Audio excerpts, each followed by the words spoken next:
Bem, meus amigos, bom dia. Estamos começando mais um webinar da Visão Agro Life. Eu fico mais feliz, né, porque fazer uma live aqui realmente é muito importante. E o assunto que nos traz hoje, né, o tema é sobre política, economia do agronegócio. Mas antes eu quero falar um pouquinho, né, sobre a Visão Agro. A Visão Agro é uma empresa que está há 17 anos no mercado, uma empresa que faz homenagem, reconhecendo empresas, indústria e também as usinas e personalidades de todo o Brasil. Então, estamos aí, né, há 17 anos realizando grandes eventos e também temos um portal de notícia, né? E para quem quiser acompanhar a gente, é só você acessar no nosso site visãoagro.com.br e também nas redes sociais da @visãoagrooficial, tá certo? E eu quero aproveitar este momento, né, falar um pouquinho, né, dos nossos convidados, né, que o Arnaldo Jardim, o deputado Arnaldo Jardim é deputado federal, vice-presidente da Frente Parlamentar em Defesa da Engenharia, Agronomia e Arquitetura do Brasil, foi secretário da Agricultura e Abastecimento do Estado de São Paulo e integra a Frente Parlamentar da Agropecuária, a Frente Parlamentar também em Defesa do Setor do Agropecuária e Comissão da Agricultura.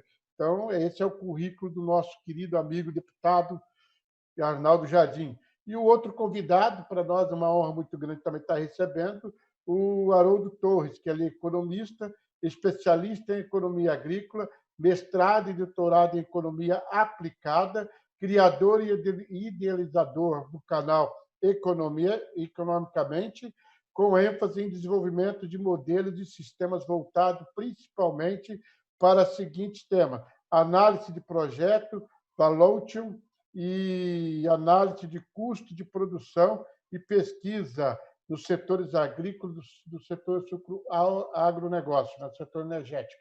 Então, eu fico muito feliz aqui de estar recebendo vocês e eu quero que vocês agora façam as suas apresentações aí. Em primeiro lugar, Arnaldo, obrigado por ter aceitado o nosso convite. Muito obrigado mesmo. Com você, fala um pouquinho aí de você, Arnaldo, tá bom? Uma alegria muito grande, meu caro Alex, poder falar com você, falar com todos que nos acompanham aí, um privilégio mesmo. Quero cumprimentá-lo, cumprimentar a Visão Agro por esse espírito empreendedor que vocês têm, são referências para o setor sucoenergético, são referência para o setor agro, não só da nossa região, Sertãozinho, Ribeirão Preto, mas uma referência que transcendeu o Estado, o país todo. Cumprimentando o Marral, quero cumprimentar toda a sua equipe de produção, de apoio, que estão aí viabilizando esse nosso encontro. Dar o meu testemunho sobre o papel do Haroldo Torres, que é uma referência, economista que é, formado como ele é, também para a nossa formulação de políticas para o setor agro. Enfim, me sinto em casa, Alex. Muito obrigado por esse convite. Você me convida para pensar um pouco, junto com você, com todos os nossos que nos acompanham aí, sobre essa crise. A primeira questão é que é uma crise de uma dimensão que nós nunca enfrentamos. Ela é muito profunda. A Europa registra queda do produto interno bruto dos diferentes países. Por exemplo, da França, só teve um similar, que foi quando caiu num índice parecido na época da Segunda Guerra Mundial. E os próprios Estados Unidos registram, no último trimestre, uma queda do PIB também, do Produto Interno Bruto, semelhante àquela queda que foi na última grande crise de 2008, a crise financeira. Porque a diferença é que na crise de 2008 foi um momento muito específico, e essa, tudo indica que ela vai ter uma repercussão mais profunda. Portanto, é uma crise séria, é uma crise que nós não estamos já saindo dela, ela tem ainda sinais, do ponto de vista da saúde, que pode se aprofundar, do ponto de vista das consequências econômicas, as consequências também ainda podem ser mais dramáticas, portanto, não é uma corrida de 100 metros, é uma verdadeira maratona que nós estamos aí estabelecendo. Mas, mais do que isso, acho que a certeza é de que nada continuará como antes, o mundo será um outro mundo. A forma de se reunir como essa, a forma de produzir e a forma de consumir também vai ter alterações profundas. Estar atento a isso, estar atualizado, é um dos maiores desafios. Quem souber compreender esse momento sairá na frente. E nós, gestores públicos, nós, empreendedores, nós, trabalhadores, a sociedade, de uma forma geral, precisa estar antenada e preparada para isso. Eu queria fazer um relato breve, Alex, daquilo que foram as premissas, as diretrizes que nós tivemos lá na Câmara dos Deputados para enfrentar essa situação. A primeira foi quando nós, rapidamente, decretamos o Estado como de calamidade pública, não era só uma fala, um adjetivo ou um discurso, era dotar o Executivo de instrumentos para que ele pudesse enfrentar a crise. Por exemplo, com essa decretação, nós demos condições de que o déficit que já existia na nossa economia, infelizmente, nós tínhamos um déficit de 124 bilhões aprovado, previsto no orçamento, nós dissemos ao Executivo, ao governo federal, ao governo Bolsonaro, dissemos o seguinte, pode ir adiante. Hoje o governo diz que o déficit já está na casa de 650 bi, tá certo? É um número muito alto, aproximadamente 8% do PIB. A nossa relação dívida-PIB deve ir para casa de mais de 90%, 94%. Isso vai ter consequência. Segunda coisa que nós fizemos, aprovamos também medidas, e é importante ficar claro isso, porque alguns menos informados dizem que, puxa, mas nós causamos problemas ao governo. Não, nós aprovamos ao governo medidas para ampliar o poder do Banco Central, para dar liquidez para as empresas, aprovamos regras para facilitar compra de equipamentos, de insumo e contratação, para que isso não pudesse aí atrapalhar, remanejamos o orçamento para ter todo o dinheiro necessário à área da saúde, isso está garantido, o problema da saúde é outro hoje, é de gestão, de operação, mas recursos não estão faltando. E depois, num bloco de outras medidas, nós aprovamos a renda básica emergencial. Hoje, no mesmo momento que estou aqui, tenho que sair às 11 horas para falar lá, está se realizando um grande debate na Câmara dos Deputados sobre esse programa, se ele deve continuar, em que condições deve continuar, e nós defendemos que ele deva ter continuidade. Afinal de contas, teve um sentido humanitário, teve um sentido social e teve também uma repercussão econômica. Alguns dados do varejo são claros de que houve, para alguns segmentos, até um aumento de consumo no mês de maio. Isso se deve muito a essa injeção, que já significou 60 bilhões distribuídos, tá certo? E esse dinheiro, dirá o Haroldo, com muita propriedade, economista que é dinheiro, é sangue na veia, tá certo? Ninguém pega esse auxílio e fica sentado em cima dele, ou põe no colchão, ou poupa. Isso é para comer, isso é, no máximo, para ir para a farmácia, portanto, é consumo imediato, gira a roda da economia. Num outro plano, nós abrimos algumas linhas, aprovamos para as empresas recursos para repactuar contratos, repactuar salários e capital de giro, até para a folha salarial das empresas. Minha avaliação é que isso não vai bem, tá certo? O nosso setor financeiro não se comportou bem, não deu liquidez, tem burocratizado, tem dificultado o acesso das empresas ao crédito. Eu apresentei já 2 projetos de lei, nós estamos insistindo muito para facilitar o acesso das empresas ao crédito, que é indispensável para manter a vitalidade da economia. E ontem, dia 9, hoje nós estamos no dia 10, ontem chegou um passo importante, finalmente, que foi um recurso destinado aos municípios. Recurso destinado aos municípios que nós votamos para que, complementando o recurso dos estados e do município, nós pudéssemos minorar a arrecadação, a queda de arrecadação que esses entes tiveram. Por quê que tem que ajudar estados e municípios? Porque a União consegue lançar títulos, consegue fazer déficit, coisa que os municípios não podem fazer, o Estado não, e você sabe, eu próprio anunciei aí para Sertãozinho, cada uma das cidades da região, esse auxílio emergencial, primeira parcela paga ontem, 4 parcelas agora, julho, agosto, setembro, que vão ajudar a minorar essa crise. Então, as pessoas, renda básica, as empresas, aos municípios também. E no setor sucroenergético, nós tivemos aí muitas dificuldades, né? Porque se conjugou, além da crise que nós tínhamos, tá certo? A crise no que diz respeito à questão de dificuldades para a colocação do produto, porque a demanda caiu muito bem de combustível, a venda de combustível caiu em plena safra do nosso setor sul. No Nordeste é um outro momento, mas o Nordeste é responsável por apenas 6% do etanol produzido no nosso país. Tá certo? Nós tivemos um problema, porque se conjugou a isso a queda do preço do petróleo. Então, tempestade perfeita. A crise da pandemia, saúde e economia, e a crise da queda exatamente do preço do petróleo. Nós trabalhamos muito, vocês nos ajudaram, destaco o Seise, que teve uma participação muito proativa junto conosco, a Urplana, dos nossos plantadores, fornecedores de cana, a Única também Solidários, insistimos junto ao governo, medidas de apoio, não vieram as que nós queríamos. Veio uma apenas, é um pequeno passo, saudamos, porque foi uma conquista, mas não suficiente, que foi uma linha de crédito para estocagem de etanol. Então, eu estou com isso dando um balanço, para não ser extensivo, ouvirmos o Haroldo e fazermos o debate. Ô, Alex, eu só quero dizer o seguinte, nós estamos hoje com necessidade de continuar enfrentando a crise, mas nós precisamos olhar para o futuro. Precisamos pensar nas saídas pós-pandemia. E nós, na pauta da Câmara, estamos começando a discutir isso.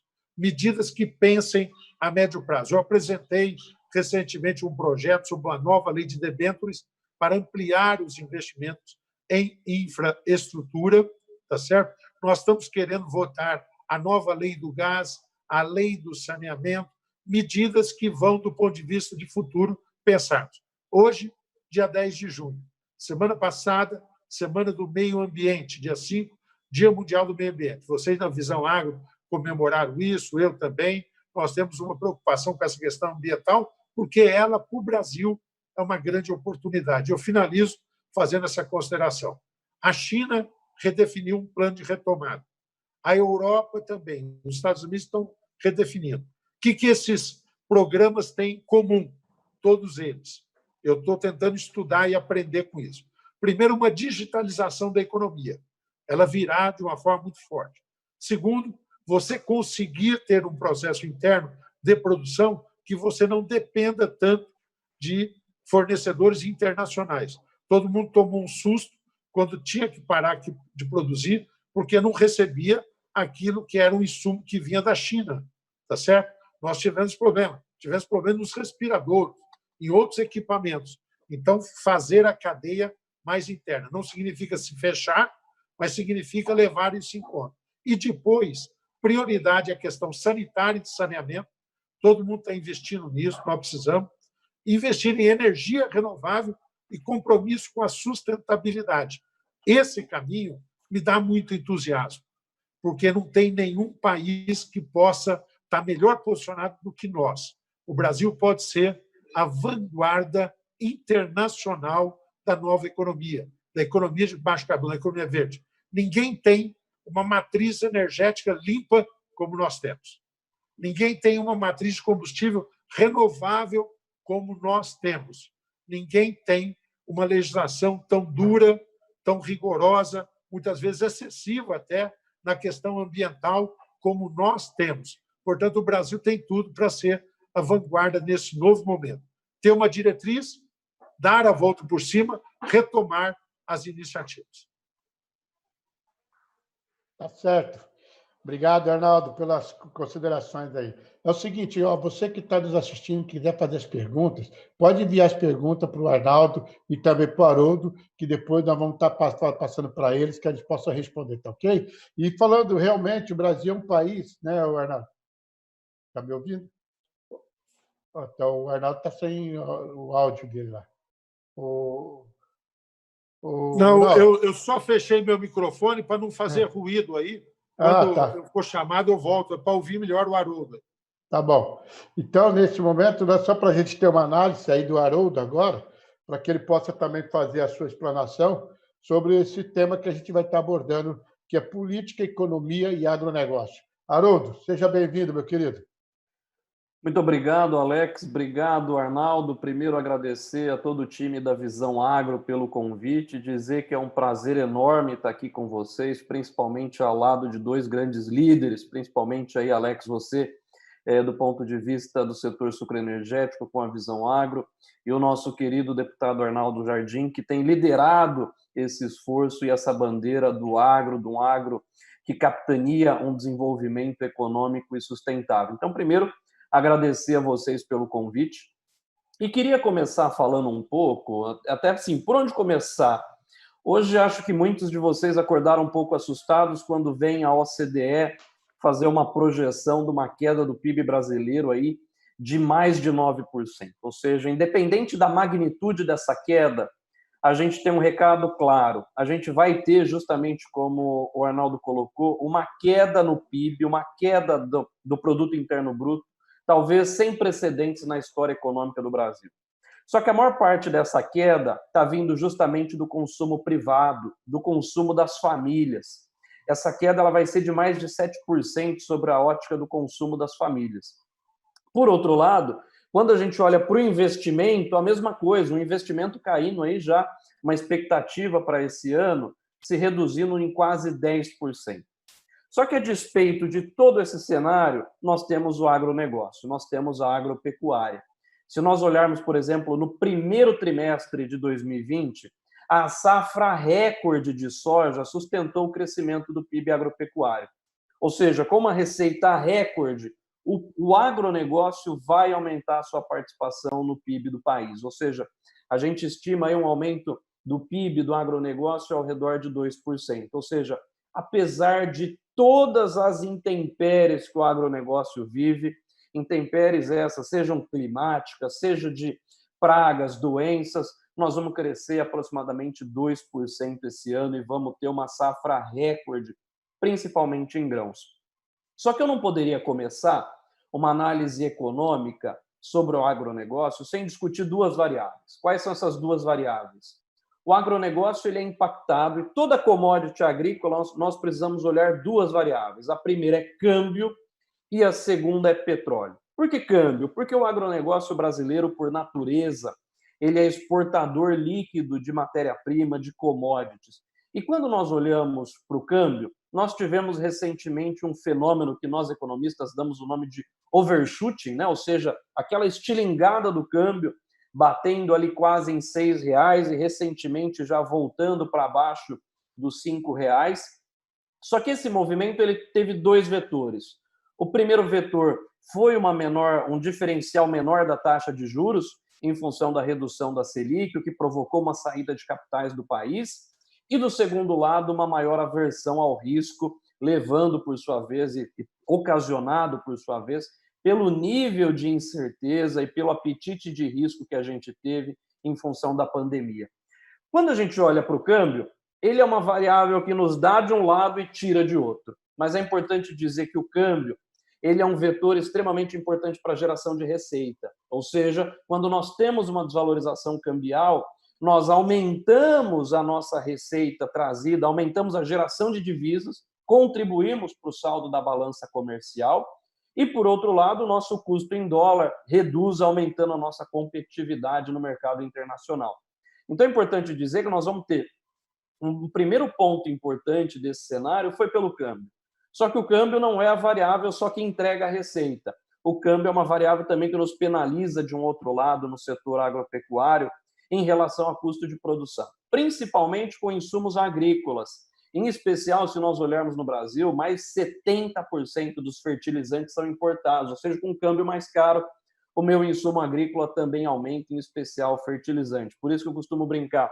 Ele, de fato, ele é o nosso herói, mas em alguns momentos o câmbio acaba sendo o vilão. Por isso que o produtor agropecuário tem que ter muita sensibilidade em relação ao time, não comprar insumos ou fertilizantes descasado da operação de venda do seu produto em termos de taxa de câmbio, para não vender o seu produto no momento de uma taxa de câmbio menor e eu comprar no contrário.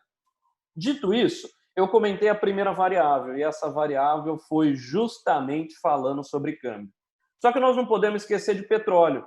O petróleo, por sua vez, a gente teve essa queda histórica no preço do petróleo. Em abril, atingimos preços negativos do contrato de petróleo no mercado americano, ou seja, isso é algo histórico na nossa análise, porque o lado comprador estava pagando para o vendedor levar, porque não tinha mais espaço para armazenar. Só que o petróleo, ele atinge o setor agropecuário de uma forma geral, de um lado positivo. Por quê? E por que quero fazer essa primeira análise? A Petrobras, por um lado, tem adotado o que nós chamamos de política de paridade de importação, ou seja, o preço do diesel e da gasolina, ele segue justamente o preço do Brent, o preço do petróleo no mercado internacional, com o preço justamente da taxa de câmbio. Quando nós olhamos isso, isso implicou numa redução no preço do diesel e preço da gasolina. Então vamos olhar esses dois impactos separados. Quando eu falo queda do preço do petróleo, levando a uma queda do preço do diesel, isso significa uma redução do custo das operações mecanizadas. Se nós olharmos na cana, 98% da nossa cana colheita é mecanizada, a mesma coisa para grãos, ou seja, nesse momento, essa queda drástica no petróleo vai trazer um ponto positivo para o setor. E esse ponto positivo é uma redução do preço do diesel e, consequentemente, uma redução dos custos com operações mecanizadas. Só que, de outro lado, quando ele traz uma queda no preço da gasolina, como o nosso querido Arnaldo Jardim disse, isso traz um impacto muito forte para um setor específico da economia brasileira, que é o setor superenergético. Ou seja, o etanol brasileiro ele foi atingido duplamente. Eu brinco que ele levou um nocaute duplo. Primeiro, tivemos uma queda de preço esse em função da queda trazida aí pela gasolina. E um segundo momento, uma queda de demanda, ou seja, eu estou tendo dois movimentos muito fortes. Preço mais baixo com demanda mais fraca nesse momento. Ou seja, o etanol foi um ativo que sofreu esse nocaute duplo.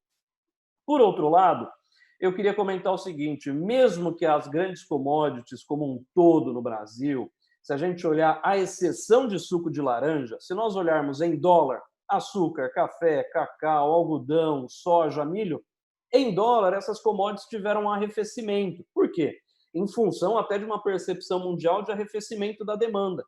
Só que com a desvalorização cambial, esses preços em reais aumentaram, ou seja, tirando o suco de laranja que comentei que ele explodiu a cotação, ou seja, pensando aí numa tese não provada de que a vitamina C ajuda a combater o coronavírus, mas isso mostra para a gente o seguinte, que a nossa receita das nossas commodities agrícolas, de forma geral, ela vai aumentar nessa safra, mostrando que o agro ele acaba sendo resiliente, é um setor indispensável mesmo em momento de crises. E pensando nesse cenário como um todo, é importante também a gente dizer o seguinte, nem todos os setores estão sendo beneficiados da mesma magnitude por este efeito, principalmente no agro. Quem está mais sendo afetado no agro? O setor de etanol, como comentamos, o setor de algodão, uma vez que concorre com a fibra sintética derivada do petróleo, o setor de flores, que teve uma queda drástica na demanda, principalmente em função de eventos, em função aí de congressos. Então, os nossos amigos aqui de Olambra têm sentido muito forte essa queda drástica do setor aí da demanda por flores. Por outro lado, alguns setores vão se beneficiar muito, como grãos, café, laranja.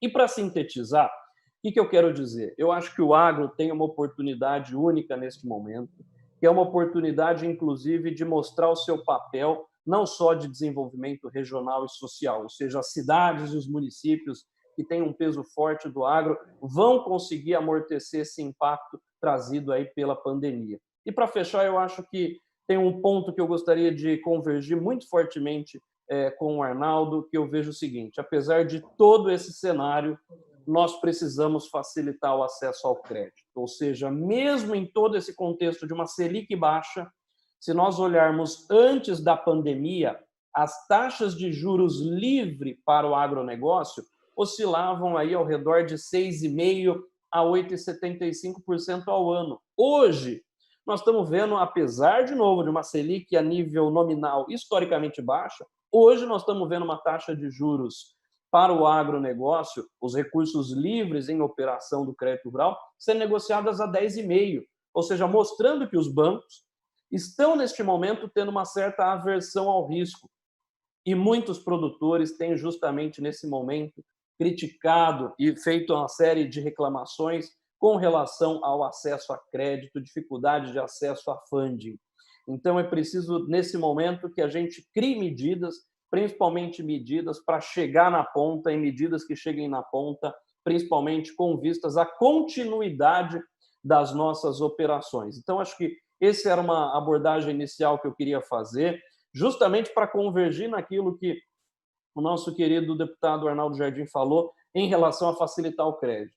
E ainda para finalizar, nos parece que o governo federal tem adotado cada vez mais políticas econômicas horizontais. Quando a gente olha para o próprio setor sucroenergético, a gente estava ali falando da CID, da PIS/COFINS, e foram medidas que não vieram, e veio recentemente a terceira medida, que era a medida de estocagem. Ou seja, o governo tem, neste momento, olhado muito mais para medidas horizontais, a despeito de atender demandas como a que nós fizemos naquele momento para o setor sucroenergético. Então, para fechar, de fato, essa primeira colocação, o que eu acho importante, o agro, é claro que com algumas exceções de alguns setores, vai, apesar de todo esse contexto, sair mais forte. E mais forte, só que precisamos fazer com que esse crédito chegue na ponta para que o produtor brasileiro, para que o agropecuarista brasileiro mantenha os níveis de investimento e mantenha, de fato, o nível de produtividade que nós temos no campo.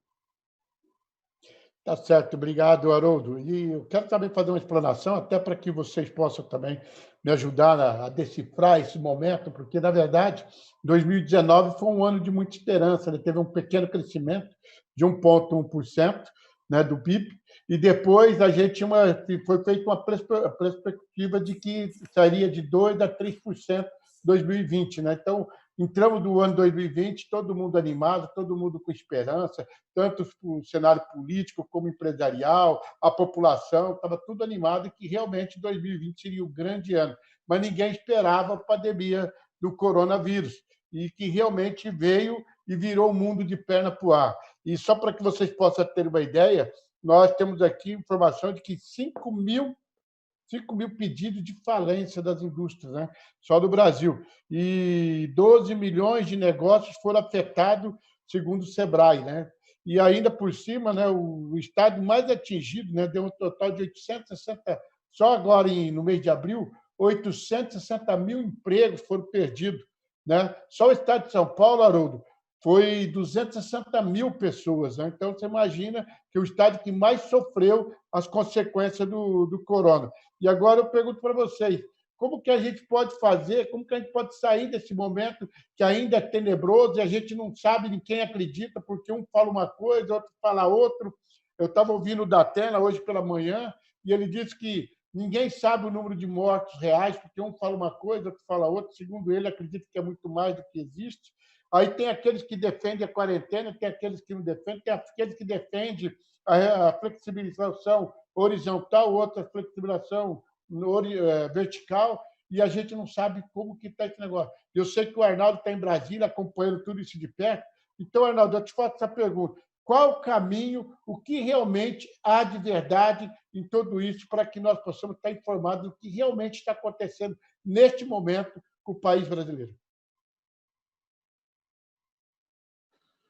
Ô, Alex, eu vou tentar contribuir para responder essa questão, embora, antes de tudo, todos nós devamos ter, acredito eu, a humildade para reconhecer que nós precisamos estar abertos, buscar respostas, ao invés de promover embates, nós buscarmos convergência.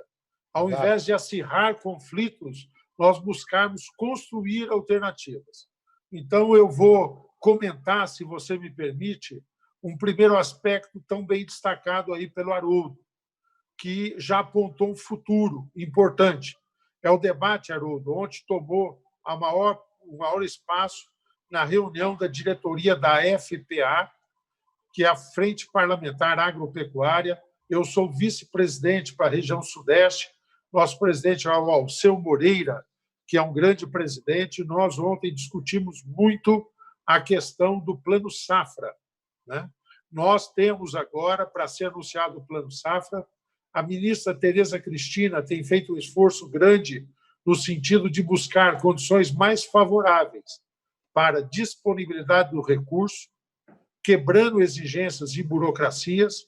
Nós vamos ter uma situação, o Alex acabou de dizer, de várias empresas que vão entrar numa situação de dificuldade. Nós temos que flexibilizar. Se, por exemplo, for exigido que qualquer empresa, para construir empréstimo, tenha que ter CND, certidão negativa de débito, vai sobrar muito pouca gente. Se nós não tivermos flexibilidade na lei de recuperação judicial, vai sobrar pouca gente. Nós estamos discutindo as mudanças dessas regras. O projeto de lei que eu me referi, que eu apresentei, depois vou disponibilizar ao Alex, ele pode, se me permitir, colocar aí no site da Visão Agro, para que quem queira dele tomar ciência, se manifestar ou me ajudar a melhorá-lo, esses dois projetos de lei, eles vão nesse sentido. E vão no sentido de que, no nosso entender, o governo deve assumir aí um papel importante no que diz respeito à questão de tomar risco.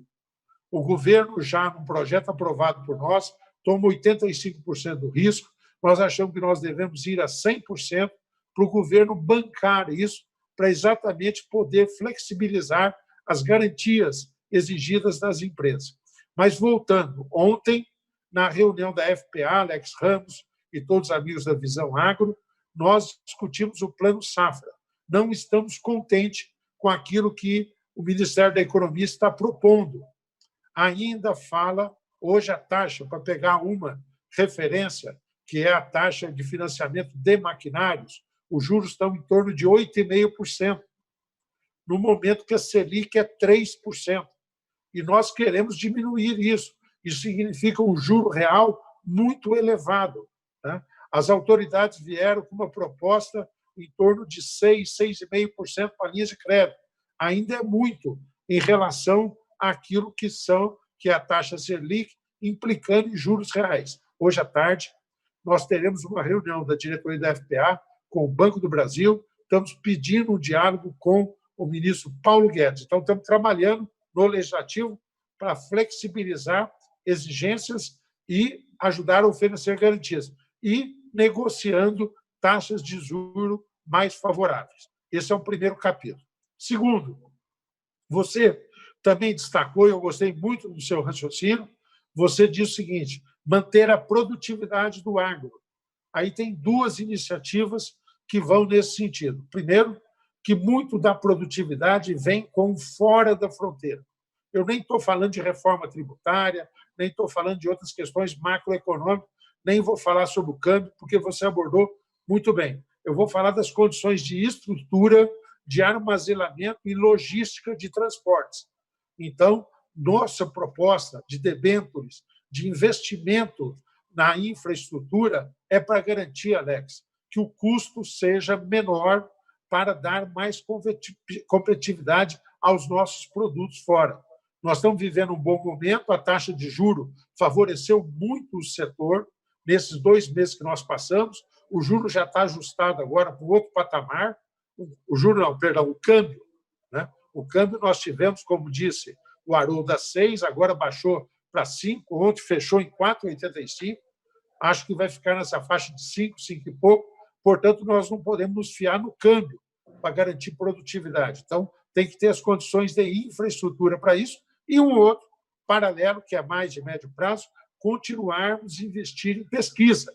Ontem eu fiz um encontro como esse, Alex, você sabe quanto nós nos dedicamos, na época da Secretaria da Agricultura, a fortalecer os nossos institutos de pesquisa.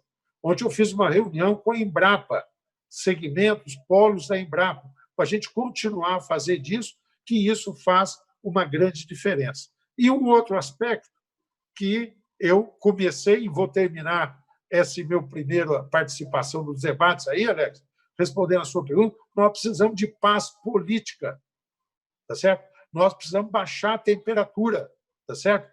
Nós não queremos essa escala. Então o presidente fala contra o Supremo no dia seguinte toma uma medida que pode cercear o Executivo. Na Câmara, no Congresso, nós temos buscado votar todas as medidas, estão sendo votadas. Nossa proposta é de construção, é de buscar alternativas, porque a crise é muito alta. Eu ainda lamento que nós não tivemos, deveria ter sido uma iniciativa do presidente da República, logo no começo, pedir que todos sentassem junto para enfrentar a crise. Não aconteceu isso, mas nós temos que continuar perseverando, buscando convergências para que a gente possa enfrentar este momento. Então, essas foram as palavras do Arnaldo. Haroldo, deixa eu falar para ti o seguinte, né? Só para te dizer um negócio, o setor do agronegócio, mais uma vez, salvando o Brasil, né? A gente estava vendo aqui que a expectativa é de 690 bilhões que a pecuária do agronegócio de faturamento para o ano de 2020, né? E só a pecuária teve um crescimento de 7%, e a agricultura terá um aumento de 8,3%. Quer dizer, mais uma vez, o agronegócio realmente salvando aí o nosso país. E agora tem uma pergunta para você também, viu, Haroldo? O Gui Cabral, ele disse, eu vou fazer as perguntas aqui, depois você vai responder, porque são perguntas direcionadas a você. Ele respondeu assim, Haroldo, em meio à pandemia do corona, muitas pessoas estão sendo demitidas, muitos estão pagando por serviços que não estão usando, porque foram parados, e pergunta é como renegociar a dívida, financiamento imobiliário, aluguel, consórcio, mensalidade escolar, academia, curso. Quer dizer, o que podemos fazer neste momento se eu continuo me cobrando algo que eu não estou usando? Né? Então, essa é a pergunta que está fazendo aqui o Gui Cabral. E o outro, o Marcelo Balbo, ele diz o seguinte, né? Você acredita que vai haver algum refis pandemias? Abraço, né? E mais outra pergunta para você, Haroldo, que é o seguinte: o Brasil, sendo uma potência no agronegócio, por que faz importação de insumos agrícolas? Não existe incentivo para a produção de insumos aqui? Pode responder. Bom, se você vamos tiver alguma lá. dúvida, eu repito de novo a pergunta. Eu vou começar por uma primeira. Arnaldo, depois você pode também responder sobre isso. Eu vou começar Tem uma uma pergunta para primeira você aqui, também, Arnaldo. Alex, justamente puxando um ponto que o Arnaldo trouxe, que é o seguinte, uma que é até sobre o refis. Em economia, a gente tem um conceito que se chama paradoxo da parcimônia, né? O nome pode parecer estranho, mas o conceito é interessante. Numa recessão, como nós estamos vivendo agora, o que as pessoas, as famílias, as empresas fazem? Elas adotam uma abordagem racional por serem avessas ao risco, que é justamente o quê? Eles aumentam a poupança. Por que aumenta a poupança? Eu não sei se eu vou ser demitido amanhã, eu não sei como que vai estar o país daqui a 3 meses, ou seja, eles aumentam a poupança e gastam menos. Como esses gastos, eles agregados, eles gastam menos, isso leva a uma menor demanda agregada da economia, ou seja, olha só que contrassenso, por isso chama paradoxo da parcimônia. Como esses gastos acabam sendo menor, leva uma menor demanda agregada. Menor demanda agregada, queda de PIB. E a economia entra num looping, num ciclo vicioso negativo. Ou seja, embora algumas pessoas não gostem da abordagem keynesiana, a abordagem de John Maynard Keynes, é interessante dizer que o governo tem um papel, neste momento, extremamente importante. Ou seja, a recessão de 2020, trazida pelo coronavírus, mostra que nós precisamos do governo, neste momento, com medidas para sair e vencer esse ciclo vicioso. Então, quando você fala do refis, quando a gente fala especificamente de melhorias, de medidas para facilitar o acesso ao crédito, de programas emergenciais, como o Arnaldo colocou, é esse o caminho, ou seja, o ciclo econômico, é importante olhar que ele precisa, algumas vezes, de apoio para a gente vencer esse primeiro loop. Então, eu queria comentar justamente esse aspecto, porque eu vejo que é um aspecto crucial neste momento, ou seja, a gente precisa de medidas econômicas para tentar vencer e fazer esse gerenciamento da demanda anticíclica, como a gente colocou. Só que o outro ponto, antes de responder a pergunta do Guilherme Cabral, que eu achei assim formidável que o Arnaldo trouxe, é o seguinte: quando eu falo esse primeiro aspecto, qual é esse primeiro aspecto? O primeiro aspecto é o governo vai ter que assumir um protagonismo, e esse protagonismo vai implicar num aumento substancial da dívida pública, saltando para mais de 90%, como o próprio Arnaldo já disse. Por quê? queda de arrecadação com aumento de gasto. Só que eu quero dizer para vocês o seguinte, o que nós precisamos discutir nesse momento e colocar na agenda do Brasil para os próximos anos é a agenda da produtividade. E é uma agenda da produtividade não agrícola, é uma agenda de produtividade para a economia brasileira. A gente precisa ter uma abertura maior da nossa economia, a gente precisa ter uma reforma administrativa radical para aumentar a produtividade do setor público, um programa de privatização que seja de envergadura, uma reforma tributária e uma educação pública de qualidade. Veja que eu estou falando aqui de uma reforma que é muito mais ampla do que uma reforma fiscal. É isso que vai nos garantir um crescimento econômico sustentado. É isso com que vai fazer com que a gente deixe e saia de um país de renda média.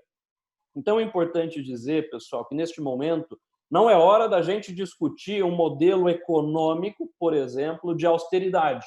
Esse é importante o papel do governo neste momento para corrigir essas distorções e tentar uma recuperação mais forte neste momento. E aí sim, num segundo momento, começar a criar mecanismos para um crescimento econômico de longo prazo sustentável. Então, por isso que essa pergunta do Refis, eu fiz questão de falar isso, porque eu vejo neste momento um papel extremamente importante do governo, seja de facilitar crédito, apoiar micro e pequeno empreendedor. A segunda pergunta é em relação à do Guilherme Cabral. O Guilherme Cabral diz o seguinte: Haroldo, eu estou pagando a academia, mas não estou usando, estou pagando a escola do meu filho, mas não estou tendo um ensino de qualidade. Guilherme, vou dar um exemplo aqui de casa, né? Vamos pegar a escola. Às vezes a gente não está satisfeito com a escola neste momento. Olha, mas eu estou tendo um ensino à distância que não é como eu gostaria. Guilherme, mas vamos se colocar do lado da escola. A escola, neste momento, está assumindo o mesmo custo fixo, pagando o mesmo salário de professores, de faxineira. Ou seja, nesse momento, eu dou o exemplo daqui de casa. Eu estou vendo do lado de lá a escola muito mais como um parceiro e que eu preciso apoiá-la neste momento. Por outro lado, Guilherme, isso eu estou dizendo o meu caso. Por outro lado, a gente tem a grande maioria da população brasileira tendo uma queda muito forte da sua renda, não sendo compensado, vamos dizer assim, por reduções de custo. Então, eu vejo como uma oportunidade este momento para renegociar. Renegociar, seja aluguel, o valor dos ativos no mundo caiu fortemente e o imóvel, ele é um ativo que reflete isso. E a gente teve uma queda muito forte, inclusive, dos fundos imobiliários, dos FIs. Então, eu vejo esse momento como uma oportunidade também para renegociar. Isso mostra para a gente, Guilherme, que a pandemia está nos ensinando uma outra característica. Qual é essa característica? Um senso maior de coletividade, uma maior preocupação com o outro também. Por isso que, neste momento, é importante criar, muito na linha do que o Arnaldo está dizendo, construir alternativas, ou seja, ampliar o diálogo. Ou seja, se você não está conseguindo, nesse momento, honrar o seu aluguel, é importante abrir esse diálogo com o locador, dizer, olha, podemos negociar um período de redução por 3, 4, 6 meses para eu conseguir retomar a minha atividade. Então, eu acho que esse é o ponto crucial para a gente caminhar para ter uma agenda cada vez mais construtiva. E, por fim, a última pergunta, falando aí em relação a produtos importados, infelizmente, a gente precisa entender que alguns produtos no Brasil nós não temos disponibilidade, aí por uma questão como fertilizantes, como nós estamos falando, mais de 70% é importado, e aqui eu não vejo um problema, né? Tá? Eu acho que a gente tem que olhar muito para aquela discussão que a gente tem em economia, que é focar nas nossas vantagens comparativas, naquilo que a gente tem o menor custo de oportunidade para produzir. E isso mostra, ou seja, a gente não deve fechar, olhar para uma visão cada vez nacionalista, que a gente já conhece o que deu esse problema lá das campeãs nacionais. A gente tem que olhar para aquilo que a gente é competitivo e melhorar, inclusive, a nossa produtividade naquilo que a gente não é. Então, em relação às importações, a minha visão aqui neste momento, principalmente importação de alguns insumos, eu acho que a gente tem que, inclusive, facilitar essa importação, aumentar o processo de importação de alguns produtos onde a gente não é competitivo especificamente. É isso que diz a própria teoria econômica. Então, acho que essa é a minha contribuição e vou muito na linha daquilo que o Arnaldo colocou. Eu acho que esse é o momento da gente construir alternativas, construir diálogos para criar cada vez mais uma agenda de reformas que perpasse o marco regulatório jurídico e vá para o campo da produção e chegue ao cidadão. Tá certo. E agora, viu, Arnaldo, uma das coisas que o povo brasileiro quer é a unidade dos três poderes, né? Porque é como uma família. A família tem suas divergências, suas diferenças, mas quando pinta um problema que atinge todos, a família se une em prol de defender contra esse problema que está tendo. E a mesma coisa, o povo quer que os três poderes também se unam. Cada um tem a sua diferença, temos que respeitar a diferença de cada um tem a sua função, né? Mas num momento como esse, não é hora de ficar fazendo jogo político, mas, na verdade, é hora de a gente estar todo mundo junto. Né? E, aproveitando, Arnaldo, uma pergunta para você aqui do Aleixo Biagi. Ele está te perguntando assim, existe uma projeção de um programa de crédito agrícola a curto prazo? Pois é, então agradecer muito essas manifestações. Eu vou, no raciocínio do Haroldo, vou falar do Aleixo também, aí, se me permite, Alex. Claro, Primeiro, claro. mencionar algumas coisas que nós adotamos. Primeiro, nós fizemos ali, acatamos uma medida provisória, aperfeiçoamos o que foi proposto pelo Executivo e houve uma repactuação de jornada e de trabalho. Cerca de 8 milhões de trabalhadores entraram nessa repactuação. Nós não tivemos nenhuma alegria de fazer isso. Ninguém quer diminuir jornada e salário, mas era a alternativa que se tinha, era melhor diminuir um pouco e manter o emprego, porque senão a resposta seria simplesmente desempregar. Então, foi uma medida que foi tomada.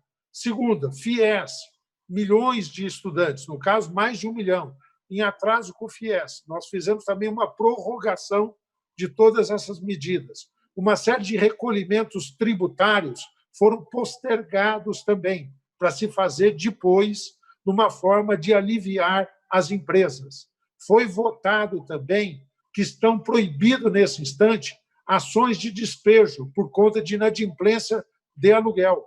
Assim como ontem nós votamos que, nesse período determinado, e com razão, em função da pandemia, estão sustados todos os protestos, que daí virão. Eu estou mencionando essa, há uma série de outras medidas que detalham. Qual foi sempre o limite nosso aí, Alex? Nós não podemos quebrar contratos, nós não podemos levar uma insegurança, tá certo? Mas nós tínhamos que ter percepção de que as pessoas estão passando por uma crise e deveriam ter um alívio momentâneo para poder enfrentar essa questão. Na questão dos aluguéis, por exemplo, não foi fácil. Muita gente dizia o seguinte, mas tem gente que vive de aluguel. Eu sei, mas muita gente vive pagando aluguel. É um número maior. Então, você não poderia penalizar quem vive de aluguel, tá certo? Mas tinha que reconhecer esse momento e era melhor, ao invés de criar já um conflito, você construir isso. Aliás, em uma medida, junto com o Supremo, ministro Dias Toffoli, nós acertamos que todas as ações judiciais desse período terão um procedimento mais célere, porque se hoje nós já temos um grande volume de ações no judiciário, imagina agora, fruto de todas essas questões que vão acontecer por conta da crise, você poderia dobrar o número de ações. Então, tratamos de um procedimento mais expedito. Muitos nem sabem disso, mas então nós tomamos um conjunto de medidas em diferentes setores. Por que há um socorro que se fez, que é um empréstimo? Não é dar dinheiro, mas um empréstimo às distribuidoras de energia. Porque a distribuidora de energia compra energia, ou de uma hidroelétrica, ou daquilo que se faz da bioeletricidade, queima o bagaço da cana para produzir, ou do solar, e a usina vende também energia. A distribuidora não está vendendo energia. E energia, você não estoca energia. É uma coisa muito complicada isso. Verdade. Então, você tinha que dar um fôlego às distribuidoras para que ela não quebrasse a cadeia. Como é a questão da estocagem das usinas. Por quê? Porque não está vendendo etanol. Se você não faz esse financiamento, não plaga os plantadores e os fornecedores. Tá certo? Então, você quebra a cadeia. Então, as medidas que foram feitas, que, repito, foram de empréstimos a uma taxa um pouco mais favorável para que você não pudesse promover uma questão de cadeia aí dentro da economia, tá certo isso? Então, celeridade no julgamento das questões judiciais, postergação de recolhimento de tributos, tratamento diferenciado para alguns setores, aluguéis e outras negociações foram medidas que nós já tomamos. Limite disso. Sempre cuidado para não fazer uma coisa que comprometa depois a credibilidade no futuro. Por isso que todas as medidas tinham que ser bem medidas no tempo. É para o período da pandemia, é resolvido isso e, superado esse momento, retomar o rito normal, para que nós não tenhamos, tá certo? Aí uma solução de continuidade. Concordo com uma coisa que disse o Haroldo sobre o papel do Estado. Muitos diziam o Estado só atrapalha. O Estado mostra a sua virtude nessa crise, teve um papel importante, induz, mas nós até demos esse aval, o Congresso deu, para a presidência, para o Executivo, dizendo o seguinte: façam gastos. Qual é o sinal do futuro? Porque, se nós fizermos um gasto, vem a retomada da inflação daqui a pouco, vem a instabilidade econômica. Então, dizer o seguinte: é nesse período, e passado isso, retomar a busca do equilíbrio, passado isso, retomar as reformas estruturais da nossa economia. E eu concordo muito com isso que você falou, Alex, que foi a pergunta que você fez mais direcionada a mim. Construir paz política, buscar convergências, tá certo? Num momento que o país precisa de menos briga, menos xingamento, menos provocações e precisa muito mais de discutir sensatamente o seu futuro e as alternativas para nós sairmos dessa crise. Tá certo, Arnaldo. Nós todos somos brasileiros, somos irmãos e estamos buscando o mesmo objetivo. Quero só lembrar vocês que nós temos mais de 800 pessoas nos assistindo neste momento, né? Então, eu fico muito feliz. Você imagina 800 pessoas acompanhando aí o bate-papo com o Arnaldo e com o Haroldo, e a gente fica muito feliz que realmente batemos o recorde do primeiro webinar para o segundo, né? Nós praticamente dobramos em relação ao primeiro webinar do Visão Agro. Arnaldo, a gente sabe que você tem um compromisso agora às 11 horas, saindo, então eu quero aproveitar esse momento para te agradecer a tua presença, para que você possa dar suas considerações finais aí. Bem, primeiro agradecer muito, ótima qualidade. Aquelas perguntas que vierem, se vierem aí, não, vem, sim. Alex, eu estou totalmente disposto. Se você me encaminhar, tiver e-mail ou tiver forma de contato, eu buscarei responder. Quero cumprimentá-lo por esse belo evento. Estou disponível para outros momentos, quando acharem oportuno. Cumprimentar a você, cumprimentar a toda a sua equipe. Muito obrigado, Haroldo, por essa parceria, esse diálogo que nós tivemos. Muito obrigado a todos vocês aí que nos assistiram. Reafirmar pontos bem pontualmente. Primeiro, papel do agro. É aí que o Brasil é campeão mundial. É aí que nós podemos fazer a diferença. Manter a vitalidade do agro. Agora nós temos esse embate por uma condição melhor para o Plano Safra, que terá que ser anunciado aí nos próximos 15 dias. Estou muito empenhado nisso. Quero agradecer a confiança que eu obtive a semana passada. Vocês já sabem, o Alex teve a delicadeza de relembrar isso. Eu dirijo a frente de apoio parlamentar ao setor sucroenergético. Há muito tempo isso. É uma frente integrada por parlamentares de todos os estados produtores do país, integrado pelos mais diversos partidos, lá todos unidos em torno da defesa do etanol. E nós temos, nesse campo do biocombustível, que é o etanol, algumas outros biocombustíveis. Nós temos o biodiesel, nós temos o bioquerosene, o biogás cada vez mais entrando conjugado aí nas usinas, de uma forma muito importante. Semana passada reunimos todas essas frentes e foi composta uma biocoalizão, que vai representar todo o setor de biocombustível. Recebi a incumbência de ser coordenador disso, portanto, continuando na defesa do nosso etanol, agregando também a defesa do biodiesel, biogás e bioquerosene, tá certo? Eu queria agradecer muito esta confiança. Dizer a vocês que eu sou otimista.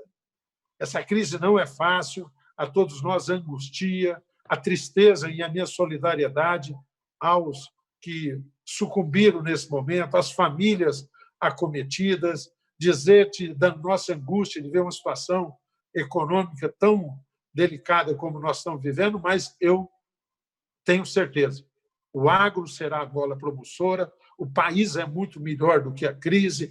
Esse debate Agora mesmo o Pardal me mandou uma mensagem aqui dizendo que nós, nesse instante, estamos com 954 participantes. Um percentual extraordinário. Parabéns à Visão Agro, mas isso é mais do que a Visão Agro, é muito mais do que o Arnaldo, do que o Haroldo. Isso é um estado de espírito. São pessoas que têm fé, acreditam no nosso país, e eu me somo a todos vocês aí. Vamos adiante, superar essa crise, buscar convergências e fazer o nosso país sair com uma vanguarda mundial do novo desenvolvimento que nós vamos precisar de ter, da nova economia que virá, e o Brasil pode ser líder nesse processo. Muito obrigado, Alex. Muito obrigado a todos aí.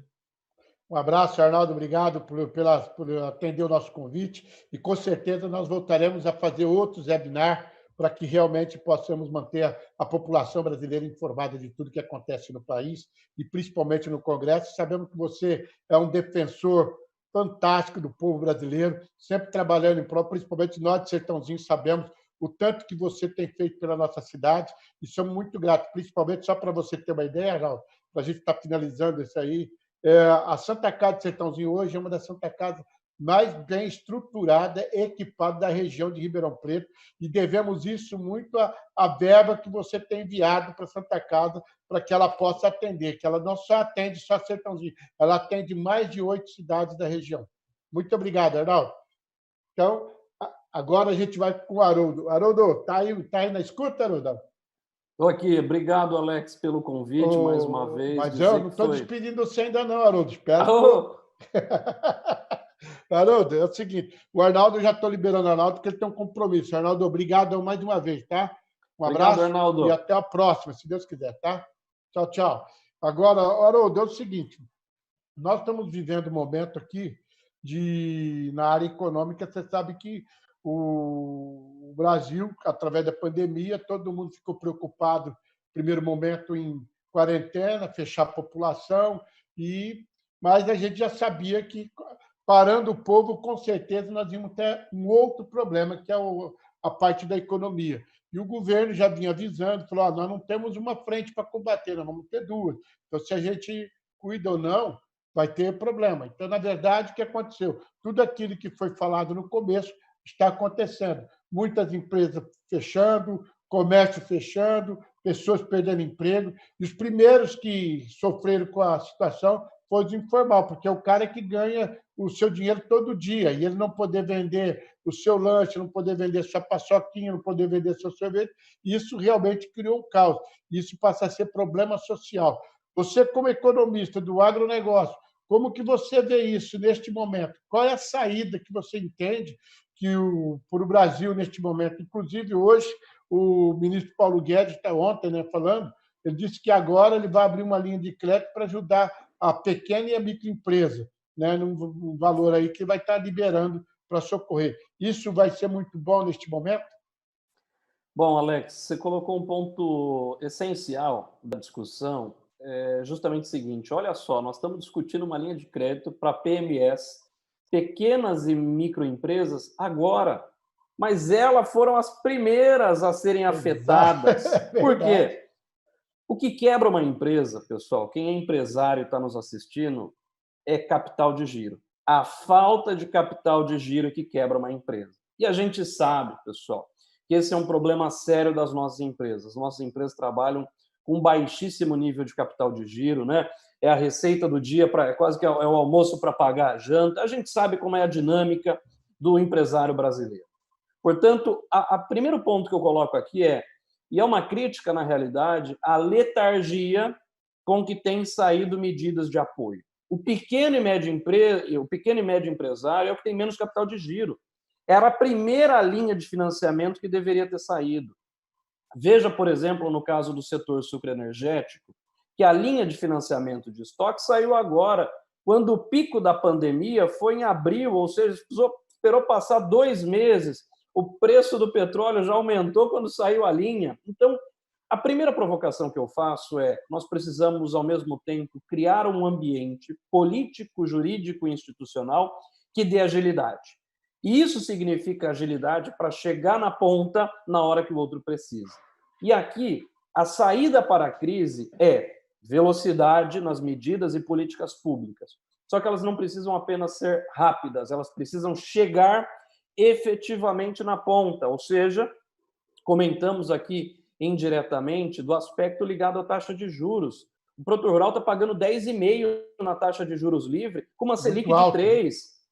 Ou seja, o agro não consegue pagar uma taxa de juros real desse tamanho, dado o nível de risco que assume. Então, a gente precisa desse apoio nesse momento. Então, acho que a resposta para a saída na crise é uma política pública ágil e que chegue efetivamente na ponta. O Brasil, infelizmente, nós estamos nos perdendo em discussões inócuas e que não chegam e resolvem o problema efetivo do dia a dia, daquele que está, nesse momento, desesperado por ter tido uma queda substancial de renda. E aí, aqui, faço uma outra provocação. A gente precisa entender que o governo, algumas pessoas criticam a medida, e que você colocou muito bem, quem mais sofreu primeiro foi o informal. Saiu o auxílio emergencial. Mas olha só como é provocador. Nós, brasileiros, também precisamos assumir uma postura que, às vezes, nós criticamos do Estado. Vejam o número de pessoas que receberam este auxílio emergencial e que não deveriam tê-lo recebido. Mostra, na realidade, que, às vezes, a gente cobra a moralidade do Estado, mas a nossa moralidade ela precisa estar, nesse momento, também em discussão. Verdade. Por isso que a provocação, até anteriormente, que fiz é: nós precisamos, nesse momento, ter não só a moralidade da nossa parte, mas também nos sentirmos parceiros, entender a dor do outro e, neste momento, ter essa visão, sim, de assistencialismo, para que, passado esse sufoco, aí sim a gente volte a cobrar, de fato, profissionalismo e não assistencialismo. Então, eu fecho aqui essa minha provocação, Alex, dizendo que a saída vem com medidas públicas, crédito. O que as empresas estão chorando e estão gritando todo dia é falta de capital de giro. Eu preciso chegar ao recurso para conseguir garantir a continuidade dos pagamentos, senão a gente cria aquele círculo perverso que é aumentar a demissão, cortar fornecedores, corte drástico do nosso orçamento. Então, começa por isso, com aumento, inclusive, da moralidade das nossas ações e agilidade no processo de tomada de decisão. É verdade, viu, Haroldo? Inclusive, né, a gente tem acompanhado, a gente viu realmente que a situação acabou complicando, né? Porque a gente viu aí que muitas empresas estão sentindo, né? Quando você fala em capital de giro, mas aqueles que tinham uma pequena reserva, elas também já foram embora, elas já não têm mais, entendeu? E ele, para buscar crédito junto aos bancos, é uma luta, é uma guerra, porque ele tem que apresentar o CND, se ele não tem, entendeu? Fala assim, o BNDES tem dinheiro, mas nunca chega naquele que precisa. Porque quem não precisa não vai atrás de banco, só vai atrás de banco quem precisa. Só que para pegar isso é complicado. Agora, como que o cara vai manter, o empresário vai manter a folha de pagamento, pagando os seus fornecedores para poder manter o emprego dos seus funcionários e até mesmo manter a sua estrutura? É muito difícil, né? E agora, você falando aí do governo, realmente tem procurado fazer, só que a gente sabe que o Brasil já vem de uma situação crítica financeira desde da gestão anterior. E eu não sei qual é o milagre que o Paulo Guedes está fazendo, porque tirando milhões, bilhões, trilhões daqui, de lá, para poder tentar não deixar o Brasil parar. Você, como economista, talvez você possa falar para a gente qual é o milagre que este governo está fazendo, porque está mandando dinheiro, porque quando o Supremo tirou a autoridade do governo federal sobre a decisão de pandemia e jogou na responsabilidade da mão do Estado e dos prefeitos, praticamente falou assim para o governo: você só vai dar o dinheiro, deixa que o resto do pessoal cuide. E, na verdade, a gente fica vendo aí que o Paulo Guedes ele não é santo, mas está fazendo milagre até demais. O que você me fala disso? Bom, Alex, interessante, porque a gente tem que fazer a seguinte provocação. De onde é que provém os recursos do governo? Você vai falar: somos nós que pagamos a conta. Sim, mas vamos olhar friamente de onde é que vem esses recursos. Esses recursos eles vêm essencialmente, ou, a primeira forma que nós conhecemos bem, a arrecadação tributária, ou seja, impostos, taxas e contribuições. Essa é a primeira forma, que é a vulga forma, essa conta vai chegar. Nesse momento, pessoal, não há espaço para aumento de taxa de impostos, não há espaço para aumento da Não há espaço no momento que o próprio consumo está caindo. Eu vou aumentar uma taxa, eu vou derrubar ainda mais o consumo. Então, essa é a primeira forma. Qual a segunda forma que a gente tem? A segunda forma que nós temos é emissão de títulos públicos. Ou seja, emissão de títulos públicos, quando eu falo, é aumentar o endividamento. A terceira forma é uma forma que nós costumamos dizer que é corte de gastos. Mas como é que eu vou cortar gastos no momento onde o governo precisa fazer o contrário, precisa aumentar o gasto dele para suprir essas necessidades? Então, o que nós estamos tendo neste momento é o segundo caso. É o segundo caso, que é o aumento da nossa dívida pública. Por isso que a dívida pública no Brasil ela vai saltar da casa dos 70%, 75%, para mais de 90%. Ou seja, este ano, em janeiro, acordamos com um cenário extremamente positivo de estabilização da dívida pública, de crescimento econômico, e vamos encerrar o ano com 15 pontos percentuais a mais de dívida pública. Só que aqui nós precisamos entender o seguinte: eu só tenho uma forma de financiar. Ou eu vou ter que cortar gasto, ou eu vou ter que aumentar a arrecadação tributária. Por isso, pessoal, que quando nós falamos a dívida pública vai aumentar para 90%, essa é a provocação que o banco faz sobre você quando vai tomar o crédito. Espera aí, quão endividado está esse sujeito e qual é a capacidade que ele tem de gerar caixa? Porque nada impede de eu estar 100% alavancado, mas eu consigo gerar caixa. Isso não é o caso do governo. Por isso que a gente precisa não estar preocupado com a magnitude da dívida, se é 90, se é 100, se é 50. Eu preciso estar preocupado com a capacidade de pagamento. Só que essa capacidade de pagamento é aqui, a arrecadação tributária. Você só arrecada mais se você conseguir ter uma economia que gere crescimento, e um crescimento sustentado. Por isso que comentei, essa velocidade, a dívida ela não pode explodir. Eu preciso ter, na realidade, mecanismos que gerem crescimento. Do contrário, se eu não tiver mecanismos que gerem crescimento, essa dívida vai gerar o que nós já conhecemos no Brasil lá atrás muito bem, na década de 80 e 90. Essa dívida vai gerar inflação. Porque, veja, eu comentei 3 argumentos com vocês. O primeiro era justamente carga tributária. O segundo, emissão justamente de dívida pública, endividamento. O terceiro, corte de gastos. Quando isso aqui não funciona, a gente faz a emissão de moeda, que é a quarta forma que o governo tem, que é o que nós chamamos de senhoriagem, né? O Banco Central emite para o Tesouro, emite para o governo em moeda, e isso gera inflação. Ou seja, se nós não tivermos crescimento econômico sustentado, e eu só tenho crescimento se eu reduzir burocracia, se eu tiver transparência, se eu tiver segurança do meu investimento, se eu tiver produtividade, se isso não acontecer, é duro dizer, essa crise vai gerar um impacto enorme lá na frente. E esse impacto se chama inflação. Haroldo, só para a gente estar finalizando, né, eu quero só lembrar o seguinte, que a agricultura realmente ela vem entrando de destaque no Brasil e exportando muito para os outros países. Mas, em compensação, em contrapartida, a nossa indústria é uma indústria muito antiga ainda, com equipamento muito antigo ainda, ultrapassado. Então, nós perdemos muito em tecnologia e, por isso, nós precisamos fazer um investimento pesado na área na área industrial. Como que você vê? Você acha que o Brasil vai, ainda este ano, tem alguma perspectiva de melhorar, de crescimento, ou só o ano que vem, e como você disse, as contas que estão sendo feitas hoje, vai sobrar para nós na próxima. O ano que vem nós vamos começar a pagar essas contas, né?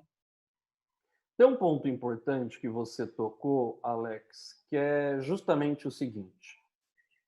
É a questão de tecnologia. Tecnologia é uma questão que tem muito a ver com a forma como o governo vê, com a forma como as empresas lidam, justamente com o espírito da mudança. E quero dar um exemplo aqui antes, para a gente seguir. Vamos voltar lá na década de 70. Alguns vão falar, pô, o Haroldo agora está nostálgico. Não. O que eu quero dizer para vocês? Se a gente olhar na década de 70, o Brasil e a Coreia do Sul tinham o mesmo nível de renda, o mesmo nível de taxa de crescimento do PIB. Se eu olhar exatamente hoje essa mesma relação, ela fez uma boca de jacaré. O que é essa boca de jacaré? A Coreia do Sul tem um nível de renda substancialmente superior ao do Brasil e nós ficamos praticamente andando de lado em termos de produtividade, em termos de crescimento econômico. Portanto, o que é o recado que eu quero dar aqui? O que fez a Coreia do Sul deslanchar e nós ficamos parados aqui ao longo do tempo? Duas variáveis: educação e tecnologia. Então, nós precisamos olhar o que eu faço muito no agronegócio, que é benchmarking. O que o outro fez que eu preciso fazer? E o exemplo desse benchmarking que eu falo, à la Coreia do Sul, nos mostra que eu preciso ter um foco em educação e tecnologia. Portanto, a saída, o destrave do crescimento econômico passa justamente por esse aspecto, justamente pela educação e tecnologia. Só para dar um exemplo, essa é uma conta que vocês podem encontrar no site do querido professor Alexandre Assaf. Ele fez um cálculo comparando a idade média dos ativos brasileiros com a idade média dos ativos americanos. A idade média dos nossos ativos, ela é 3 vezes maior do que a idade média de um ativo americano. Ou seja, você tem noção que um trator, que uma máquina agrícola no Brasil é 3 vezes mais velha do que uma máquina americana? Isso mostra o nosso nível de obsolescência tecnológica. Mostra o quanto nós estamos ficando para trás a nível tecnologia. Só que isso envolve não só ativos e investimentos do governo, mas envolve as próprias empresas perceberem que o mundo mudou. Ou seja, o que é crise? Crise é não perceber que o mundo mudou. Tem muita empresa ainda no Brasil com a visão de Mapping, com a visão de Varig, com a visão de Kodak. A gente tem que olhar justamente para essa nova percepção de futuro que está por vir.